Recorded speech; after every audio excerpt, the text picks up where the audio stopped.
Bonsoir, mon nom c'est Denis Leblanc. Comme Léon a dit, avant d'aller plus loin, on va prier, s'il vous plaît. Notre Dieu, nous voulons te prier ce soir avant de considérer ta sainte parole et le message de l'Évangile. On te rend grâce pour la venue, pour la vie et pour la mort du Seigneur Jésus-Christ et son sacrifice et ses souffrances à la croix pour nos péchés. On te rend grâce et on te bénit pour lui. Aide-nous donc ce soir à parler bien de lui et de l'Évangile. Je te prie, s'il y a quelqu'un qui écoute ce soir qui n'est pas encore sauvé, que tu vas parler à leur cœur. On te prie au nom du Seigneur Jésus. Amen. Bon, je vais lire un verset, s'il vous plaît, dans l'Évangile de Luc, au chapitre 13, au verset 22. On va lire quelques versets à partir de Luc 13 et 22. Si vous avez une Bible, vous pouvez suivre. Si vous n'avez pas de Bible avec vous, vous pouvez écouter. Jésus traversait les villes et les villages, enseignant et faisant route vers Jérusalem. Quelqu'un lui dit, « Seigneur, n'y a-t-il que peu de gens qui soient sauvés? » Il leur répondit, « Efforcez-vous d'entrer par la porte étroite, car, je vous le dis, beaucoup chercheront à entrer et ne le pourront pas. Quand le maître de la maison se sera levé et aura fermé la porte, et que vous, étant dehors, vous commencerez à frapper à la porte en disant, « Seigneur, Seigneur, ouvre-nous. » Il vous répondra, « Je ne sais d'où vous êtes. » Alors vous vous mettrez à dire, « Nous avons mangé et bu devant toi, et tu as enseigné dans nos rues. » Et il répondra, « Je vous le dis, je ne sais d'où vous êtes. Retirez-vous de moi, vous tous, ouvriers d'iniquité. » Maintenant, ce qui m'intéresse ce soir, c'est tout simplement la question du verset 23. La question est celle-ci. N'y a-t-il que peu de gens qui soient sauvés? Maintenant, ne sachant pas qui est à l'écoute ce soir, on ne va pas prendre pour acquis que vous êtes familier avec l'Évangile ou avec ce que ça veut dire être sauvé. Donc, on va s'assurer d'essayer de vous expliquer de quoi on parle. La question d'être sauvé, c'est la question la plus importante auquel vous pouvez faire face dans votre vie. Il y a plusieurs choses importantes dans la vie d'une personne. Il y a plusieurs différentes priorités qu'une personne peut avoir. Il y a des choses qui sont plus haut sur notre liste de priorités, d'autres sont plus bas. Mais la question d'être sauvé est la chose la plus importante qui fait face à chaque individu.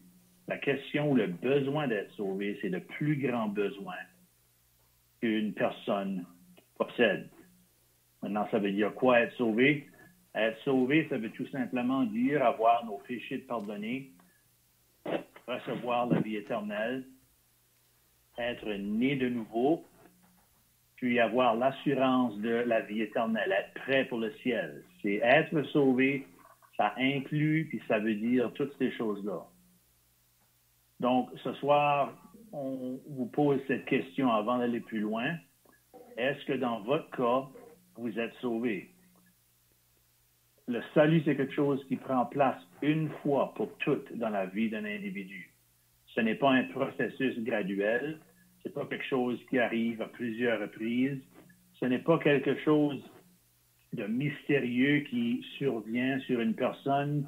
Mais le salut, c'est lorsqu'une personne, comme un pécheur perdu devant Dieu, vient à Dieu en repentance avec tous nos péchés, puis on place notre confiance dans le Seigneur Jésus-Christ, ou en d'autres mots, on croit en lui comme notre Seigneur et notre Sauveur. Plusieurs gens aujourd'hui essayent d'être sauvés par leurs propres moyens, soit par des œuvres, par des prières, par leur religion, par leurs efforts, par leur baptême, par leur sincérité et par toute une longue liste d'un paquet de choses qu'on n'aurait pas le temps de nommer. Les gens essayent de se mettre en règle avec Dieu par toutes sortes de moyens, par toutes sortes de méthodes et par toutes sortes d'idées. Mais le problème avec toutes ces choses-là, c'est ceci, c'est qu'il n'y a aucune de ces choses-là qui peut sauver une personne puis la rendre prête pour le ciel. La seule manière d'être sauvé, c'est d'avoir un sauveur. Il y a juste un sauveur, c'est le sauveur, le Seigneur Jésus-Christ. Donc, la seule manière d'être sauvé et d'aller au ciel, c'est d'avoir le Seigneur Jésus-Christ comme notre sauveur.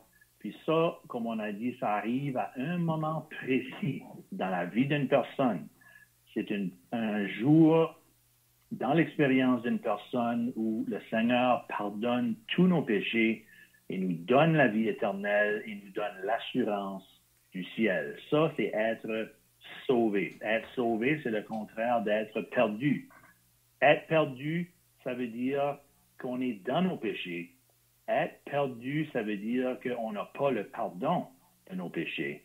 Être perdu, ça veut dire qu'on n'est pas en route pour le ciel, mais plutôt on est en route vers la place que la Bible appelle l'enfer et l'étang de feu.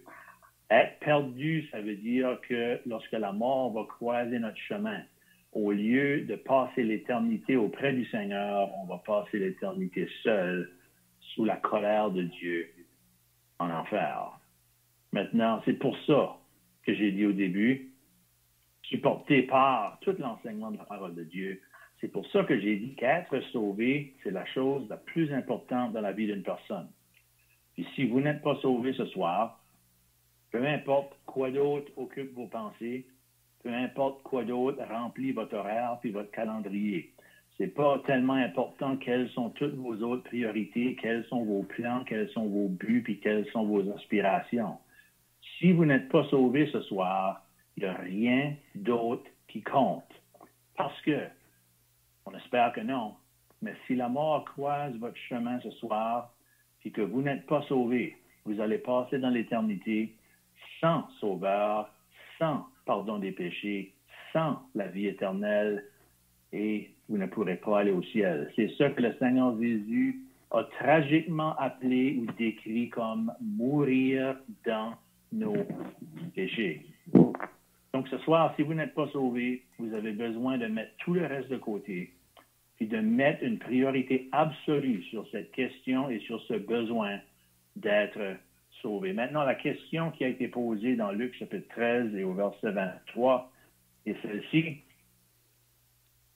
Seigneur, n'y a-t-il que peu de gens qui soient sauvés? Maintenant, il faut comprendre ceci. Le Seigneur Jésus, ça dit au verset 22, traversait les villes et les villages, il enseignait, il faisait route vers Jérusalem. Puis les gens qui étaient autour de lui, puis qui étaient avec lui, ont vite remarqué ceci, que dans toutes les villes, puis que dans tous les villages, puis tous les endroits où le Seigneur Jésus allait, puis dans toutes les traces où il prêchait, et en dépit du fait qu'il y avait des foules énormes qui entendaient l'Évangile par sa bouche, il y en a très peu qui étaient sauvés. Il y en a très peu qui recevaient le message. Il y en a très peu qui croyaient en lui pour avoir leurs péchés pardonnés. Donc, en observant ça, il y a quelqu'un qui demande, « Seigneur, n'y a-t-il que peu de gens qui soient sauvés? » Donc, je veux tout simplement dire ceci. Cette question-là, c'est une question intéressante. N'y a-t-il que peu de gens qui soient sauvés? Mais ce n'est pas la bonne question. C'est pas la bonne question. Il y a plusieurs personnes qui se posent des questions comme ça. Ils se demandent, il va-t-il y avoir plus de personnes qui vont être sauvées, qui ne sont pas sauvées? Qui est-ce qui va aller au ciel? Puis qui est-ce qui va aller en enfer? Puis les gens peuvent se casser la tête avec ces questions-là sans venir au point de se poser la question à eux-mêmes, est-ce que moi, je suis sauvé? La chose importante, c'est pas de savoir s'il va y en avoir peu ou s'il va y en avoir beaucoup de sauvés. La chose importante, c'est de déterminer si moi, je suis sauvé. Et sinon, j'ai besoin d'être sauvé. Donc, c'était ça la question. Remarquez ce que le Seigneur a répondu. Le Seigneur aurait pu dire, non, malheureusement, il va y avoir peu de gens qui sont sauvés. Ou le Seigneur aurait pu dire, non, il va y avoir plusieurs personnes qui sont sauvées. Mais remarquez que le Seigneur n'a donné ni une ni l'autre de ces réponses-là. Le Seigneur a répondu la question comme ceci. Au lieu de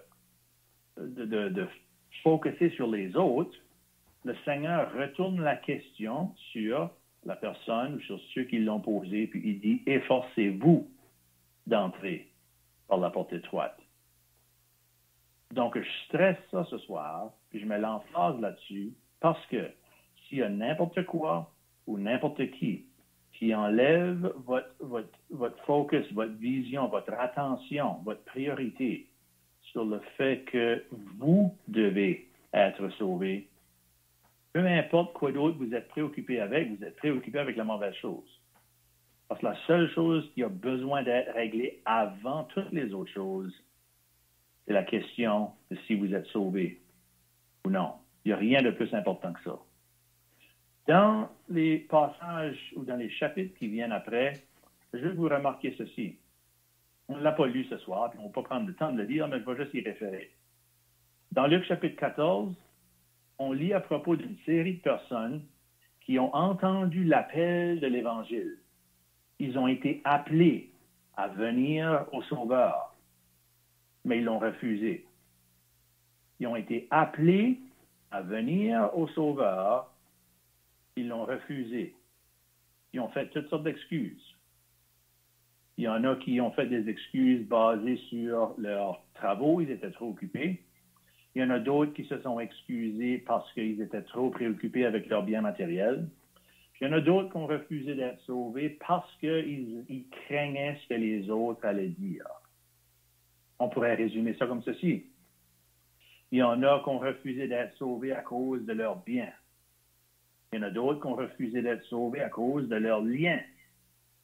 Il y en a d'autres qui ont refusé d'être sauvés à cause de ce qu'on pourrait appeler les siens. Cette personne-là qui a dit « Je ne peux pas y aller parce que je viens de me marier ».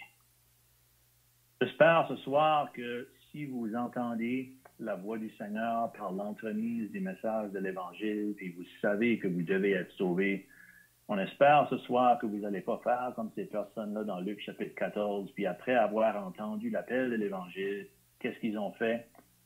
Ils l'ont refusé. Ils ont mis d'autres choses, d'autres personnes, d'autres occupations, d'autres priorités en avant de la question d'être sauvé. Puis le Seigneur Jésus a dit ceci, il n'y a aucune de ces personnes-là qui allait avoir part à son royaume. Pourquoi? Parce qu'ils ont entendu l'appel du Sauveur puis ils l'ont refusé. Dans Luc chapitre 16, il y a un homme, c'est un homme riche, on ne sait pas son nom ne nous est pas donné. Puis cet homme-là nous est décrit pendant son vivant, puis aussi après sa mort. Cet homme-là vivait la belle vie lorsqu'il était vivant, dans la richesse, dans l'opulence, dans le plaisir, puis dans tout ce qui pouvait fixer son cœur dessus, il faisait, il prenait, il l'avait. Le problème avec cet homme-là, c'était ceci. C'est que pendant qu'il était vivant, il pouvait être sauvé, mais il ne voulait pas être sauvé. Il pouvait être sauvé, mais il ne voulait pas être sauvé. Et c'est ça le risque que chaque personne court si elle n'est pas sauvée ce soir. Tu peux être sauvé, mais est-ce que tu veux être sauvé? Cet homme ici était trop occupé à vivre sa vie plutôt que d'être sauvé. Puis il est mort dans cet état-là. Puis après ça, le Seigneur retire le voile pour nous montrer l'état de cet homme-là après sa mort. Il n'y a pas grand exemple dans la parole de Dieu. C'est une expérience très unique où le Seigneur, comme je dis, retire le voile puis nous permet de voir qu'est-ce qui se passe avec cette personne-là après sa mort. Voyez-vous, dans le monde où nous vivons aujourd'hui, on entend parler à tous les jours des personnes qui meurent, des personnes qui passent dans l'éternité. Puis on voit les avis de décès sur le journaux, sur l'Internet, peut-être même qu'on se rend au salon funéraire pour voir leur corps dans le cercueil, puis pour exprimer nos condoléances aux membres de leur famille. Mais une chose qu'on ne voit pas, puis qu'on ne voit jamais, c'est où est-ce qu'ils sont après la mort, puis qu'est-ce qui se passe avec eux après la mort. Mais cet homme ici, le Seigneur nous permet de voir où il est, qu'est-ce qu'il fait, qu'est-ce qu'il dit, qu'est-ce qu'il veut après sa mort. Donc cet homme ici, il pouvait être sauvé pendant son vivant, mais il ne voulait pas. La tragédie, c'est ceci, c'est qu'après sa mort, il voulait être sauvé, mais il ne pouvait pas. Vivant, il pouvait être sauvé, mais il ne voulait pas. Après sa mort, il voulait être sauvé, mais il ne pouvait pas. Maintenant, laissez ça vous imprégner ce soir. Après la mort, il est trop tard. Après la mort, c'est impossible de changer notre destinée éternelle. Après la mort, c'est impossible d'être sauvé. Après la mort, c'est impossible de convaincre Dieu de changer d'idée, puis nous sortir de là, puis nous donner une deuxième chance. Cet homme ici pouvait être sauvé, mais il ne voulait pas pendant son vivant. Après sa mort, il voulait être sauvé, mais il ne pouvait pas, parce qu'il était trop tard. Mais qu'est-ce qui est arrivé avec cet homme-là? Pourquoi est-ce qu'il a été en enfer, puis que là, il était trop tard? C'était pas parce qu'il était un meurtrier. C'est pas parce qu'il volait des banques. On ne lit pas à propos de grands péchés terribles que cet homme-là commettait. Mais tout simplement, il était pareil comme moi puis toi. Il était un pécheur, il avait besoin d'être sauvé, puis il ne pouvait pas aller au ciel dans ses péchés, puis il avait besoin d'avoir ses péchés pardonnés avant la mort. Puis il a tout simplement négligé, puis attendu, puis repoussé, puis la mort l'a surpris. Il était trop tard. Dans Luc chapitre 18, il y avait un homme, on ne lit pas son nom non plus, il est appelé le pharisien, un homme très religieux, un homme sévère sur lui-même. Malheureusement, il était plus sévère sur les autres qu'il était sévère sur lui-même. C'est souvent comme ça que les gens religieux sont. Mais le pharisien, lui, il pensait qu'il était sauvé, mais il ne l'était pas. Et ça, c'est un grand danger qui guette chaque personne. Plusieurs personnes pensent qu'ils sont en chemin pour le ciel, mais ils ne sont pas. Ils pensent qu'ils sont sauvés, mais ils ne sont pas. Pourquoi? Ben, cet homme ici, son problème, c'est qu'il pensait qu'il était sauvé à cause des choses que lui faisait. Il pensait qu'il était sauvé à cause des choses que lui essayait d'offrir à Dieu pour satisfaire Dieu, en pensant que si j'en fais assez, Dieu va être satisfait, Dieu va être impressionné, Dieu va être content, puis Dieu va me laisser entrer au ciel. Le problème avec ça, c'est ceci. C'est impossible d'aller au ciel comme ça. C'est impossible de plaire à Dieu par nos propres efforts. C'est impossible de n'en faire assez pour que Dieu finalement dise « OK, tu as franchi la ligne, tu peux entrer ». Non, c'est impossible. La Bible dit que tous ont péché et sont privés ou n'atteignent pas à la gloire de Dieu. Cet homme ici, il pensait qu'il était sauvé, mais il ne l'était pas. Pourquoi? Parce qu'il pensait qu'il était sauvé par ses propres mérites et par ses propres efforts. Le problème, c'est ceci. La seule manière d'être sauvé, c'est par le Sauveur, le Seigneur Jésus-Christ. Si c'est possible pour moi de me sauver moi-même, ça veut dire que je n'ai pas besoin d'être sauvé. Si tu as quelqu'un qui est dans une rivière ou dans un lac, puis que, semble-t-il, il est en train de se noyer, puis que là, il redouble ses efforts, puis qu'il sort la tête de l'eau, puis qu'il nage de nouveau jusqu'à la côte, puis qu'il sort de l'eau, ben, c'est quoi la conclusion? Ben, la conclusion, c'est qu'il n'avait pas besoin d'être sauvé. Tout ce qu'il avait besoin de faire, c'est de sauver lui-même. Donc, il n'était pas perdu. Il n'avait pas besoin d'être sauvé. Mais nous, chers amis, on a besoin d'être sauvés. Puis il n'y a aucun effort de notre part qui peut nous réchapper.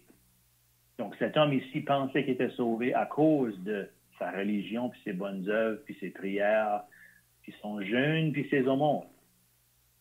Mais il n'était pas sauvé. Pourquoi? Parce que ce n'est pas comme ça qu'on est sauvé. Dans Luc chapitre 19, Zachée était un pécheur. Lui, il n'a presque pas été sauvé. Le Seigneur Jésus passait par sa ville, Jéricho. Le Seigneur passait là pour la dernière fois. Zachée ne savait pas que c'était la dernière fois que le Seigneur passait là. Mais Zachée voulait voir le Seigneur Jésus. Il voulait le rencontrer.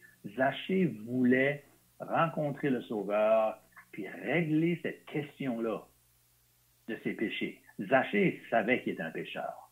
Zachée voulait être en règle avec Dieu.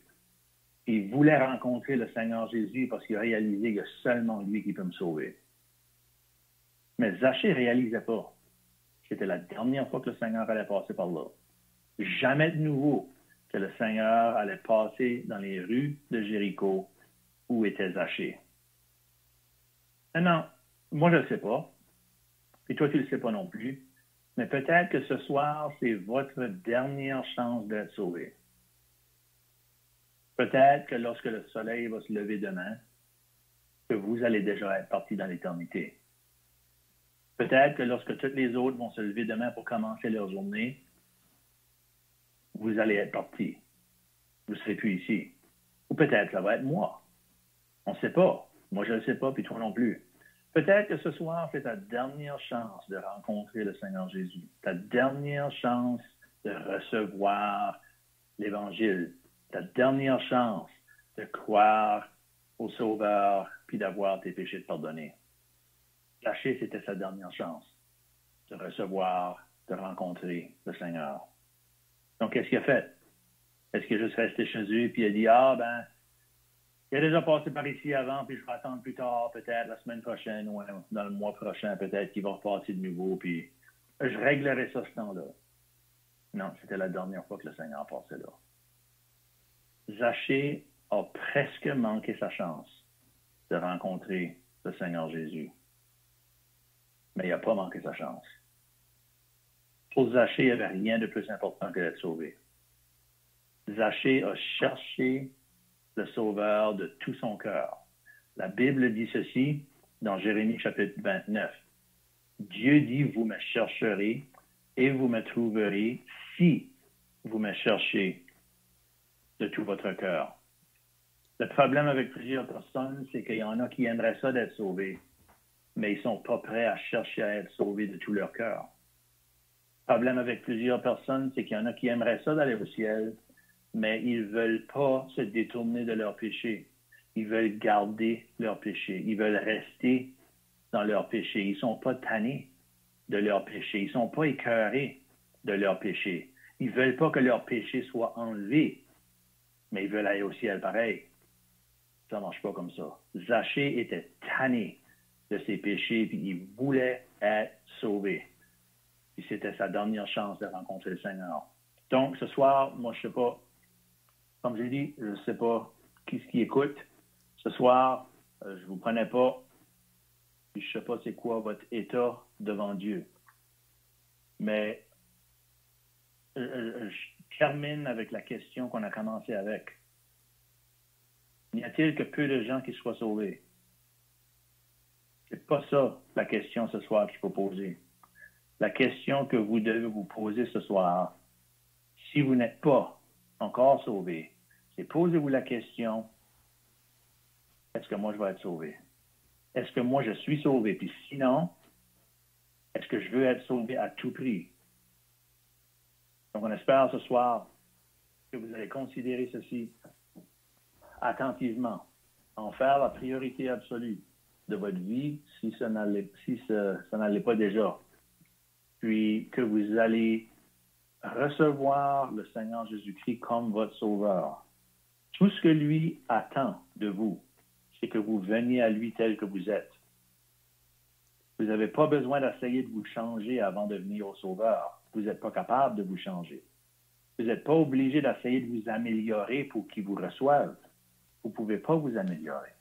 Vous n'avez pas besoin d'essayer de cacher vos péchés pour que le Seigneur les voit pas puis essayer de lui donner une fausse impression. Non, le Seigneur voit tous vos péchés.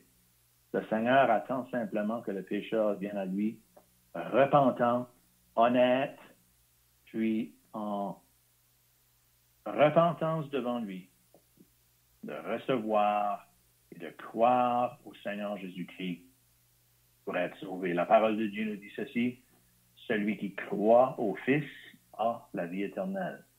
Celui qui ne croit pas au Fils de Dieu ne verra point la vie, mais la colère de Dieu demeure sur lui.